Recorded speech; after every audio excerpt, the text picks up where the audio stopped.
চলুন আমার গাউসুল আজমের একটা ওয়াকিয়া বলি, শুনতে রাজি আছেন? যে একবার দুরূদ পড়ে একটা নাত পড়েন, আল্লাহুম্মা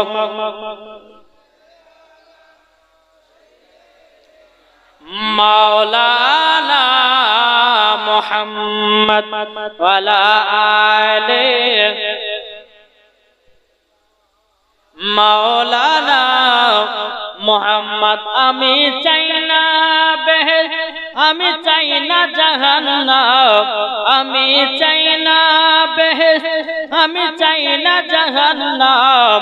আমার কপালে লিখে দিও দয়াল নবীর নাম। হবে না? আমার কপালে লিখে দিও দয়াল নবীর নাম। আমি চাই না বেহেশত, আমি চাই না জাহান্নাম। আমার কপালে লিখে দিও দয়াল নবীর নাম। আমার কপালে লিখে দিও দয়াল নবীর নাম।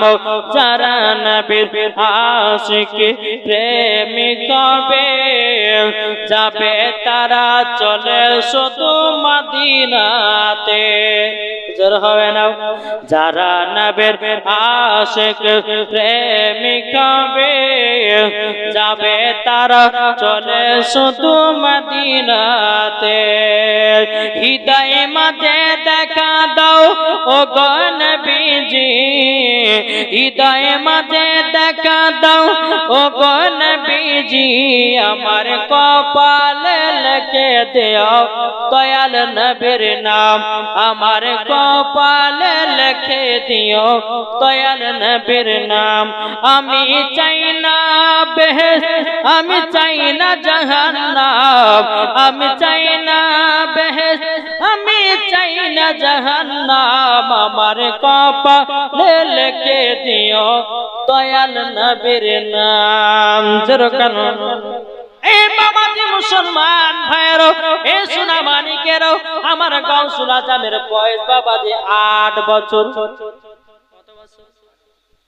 তিনার মায়ের নাম হলো উম্মুল খায়র ফাতিমা। বলছে বেটা গো, তুমি তো মক্তবে হাফেজ পাস করেছো, তোমাকে এবার বাগদাদে যেতে হবে।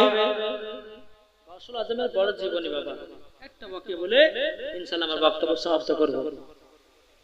বাবাজি মুসলমান, এ সোনা মানিকের ও গো আমার মা কালা শুনে যান, মারাতে এই বেলায় মা জননীর আমার গাউসুল আজমের মা বলতেছে, বলে বেটা আব্দুল কাদের জিলানী, তোমাকে বাগদাদে যেতে হবে পড়াশোনা করার জন্য। আবার বড় পীর আব্দুল কাদের জিলানী বলতেছে, বলো গো আম্মা জান, ও আম্মা জান আপনি বলুন না, বলুন না কি বাগদাদে যাব? ও মা কার সাথে বাগদাদে যাব? ও মা জননী একবার বললে খুব ভালো হয়। উম্মুল খায়র ফাতিমা বলছে, বেটা আমাদের পাশেকার এলাকাতে একজন দলেরা তারা কাফেলারাও যাবে তারা বাগদাদে। ও বেটা কাল সকাল বেলাতে বেরিয়ে যাও, বেরিয়ে যাওয়ার পরে তাদের সঙ্গে সাক্ষাৎ করো এবং তাদের সঙ্গে তোমাকে বাগদাদে যেতে হবে। সকাল হলো, ফজর নামাজ আদায় করেছেন বাবাজি আমার গাউসুল আজম মাহবুবে সুবহানী কুতুবে রব্বানী শেখ আব্দুল কাদের জিলানী ও গিলানী রাহমাতুল্লাহ আলাইহি। বাবাজি তিনি এক পা দুপা করে বাবাজি চলতে লেগেছে। বাবা চলতে চলতে একটা বাজারের ভিতরে বাবা প্রবেশ করেছে। আমার গাউসুল আজমকে বাবা খুব খিদা লেগেছে, খুবই বাবা আপনার ভোগ লেগেছে। এ বাবাজি আমার গাউসুল আজম একটা দোকানের সামনে গিয়ে বাবা হাজির হয়ে যাওয়ার পরে দোকানদারটাকে বলতেছে, দোকানদার ভাই আমাকে খুবই খিদা লেগেছে, আমাকে খেতে দিবেন নাকি? দোকানটাতে আছে বিরিয়ানি, পোলাও, ডিম ভাজা, কত রকমের ডিজাইনের খাবার। এ বাবাজি মুসলমান ভাইরাও সোনা মানিকেরাও আমার গাউসুল আজম বলতেছে, বলো গো দোকানদার আমাকে আমাকে খেতে দিবে নাকি? দোকানদার বলছে, ও ছেলেটা খেতে কেন দেব না, তোমার কাছে টাকা আছে তো? আমার গৌসুল আজম বলতেছে, না দোকানদার, আমার কাছে কোনো পয়সা নাই। দোকানদারটা বলছে, ছেলেটা তাইলে তোমাকে খেতে দিতে পারবো না, পয়সা নাই তো খাবারও নাই।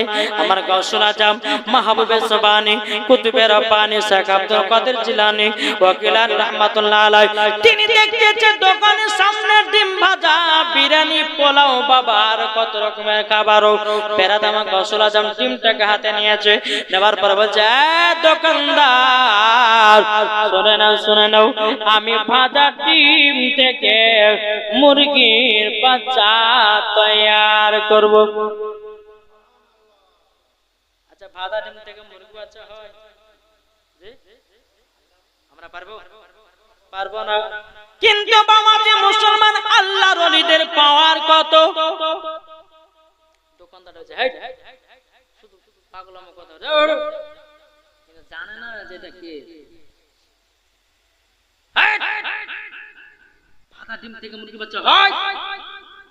আমার গৌসুল আজম বলছে, দোকানদার আমি যদি করে দিতে কি দিবা বলো? দোকানদার বলছে, ঠিক আছে, তুমি যদি ভাজা ডিম থেকে মুরগির বাচ্চা তৈরি করতে পারো, আমি তোমাকে আমার দোকানের সমস্ত খাবার ফ্রি করে দেবো। সরে বলেন, ফ্রি করে দেবো। কি করছে আমার গৌসুল আজম? ভাজা ডিমটাকে হাতে নিয়েছে বাবা। হাতে নেবার পরে বেরাদ ইসলাম মুআজ্জিন সামানি কিরাম বলতেছে, কুম্বি ইজনিল্লাহ, আল্লাহ গো আপনার হুকুমে ভাজা ডিম থেকে মুরগির বাচ্চা তৈয়ার হয়ে যায়। যেমনই বাবা কথা বলা, ভাজা ডিম থেকে মুরগির বাচ্চা বেরিয়ে বাবা বেরিয়ে গেছে। এ বাবাজি, ভাজা ডিম থেকে মুরগির বাচ্চা তৈয়ার হয়ে গেল। জোরে বলুন না সুবহানাল্লাহ। দোকানদার আশ্চর্য হয়ে গেল, ভাজা ডিম থেকে মুরগির বাচ্চা হতে পারে কি করে? ভাজা ডিম থেকে মুরগির বাচ্চা হতে পারে কি করে? এই ছেলেটা তুমি কে? বলো না, বলো না, বলো না। আমার গৌসুল আজম বলতেছে, এই দোকানদার, আগে তুমি বলো, আমাকে খেতে দাও, তারপর আমি তোমাকে সব বলবো। বাবাজি খাওয়া দাওয়া করা হলো। দোকানদারটা বলতেছে, বলো গো গৌসুল আজম, তবে শুনে রেখে দাও, শুনে রেখে দাও, এ গৌসুল আজম শুনে রেখে দাও। তোমার নাম গৌসুল আজম? বলো হ্যাঁ। বলে, তুমি ভাজা ডিম থেকে মুরগির বাচ্চা তৈয়ার করেছো, এটা তো আশ্চর্য খবর। আচ্ছা, তোমার পরিচয়টা আউটে দাও তো। গৌসুল আজম বলতেছে, দোকানদার আমি হলাম নবীর বাগানের ফুল। নবীর বাগানের ফুল? বলছে নবীর বাগান? বলছে হ্যাঁ। তিনি হলেন মুহাম্মাদুর রাসূল সাল্লাল্লাহু তাআলা আলাইহি ওয়াসাল্লাম। বাবাজি, দোকানদারটা বলছে, আমি বিশ্বাস হয়ে গেল। এই দোকানদারটা বলছে, গৌসুল আজম, আপনার তো বয়স হবে 8 বছর হলো, আপনার হাতে আমি বায়াত গ্রহণ করলাম। জোরে বলেন। জি, আমার গৌসুল আজম মাহবুবে সুবহানী কুতুবে রব্বানী শেখ আব্দুল কাদের জিলানী ওয়াকিলান রাহমাতুল্লাহ আলাইহি ছোটবেলাতে ডাকাতের দল আপনার বায়াত করেছিল। বহুত লম্বা ঘটনা।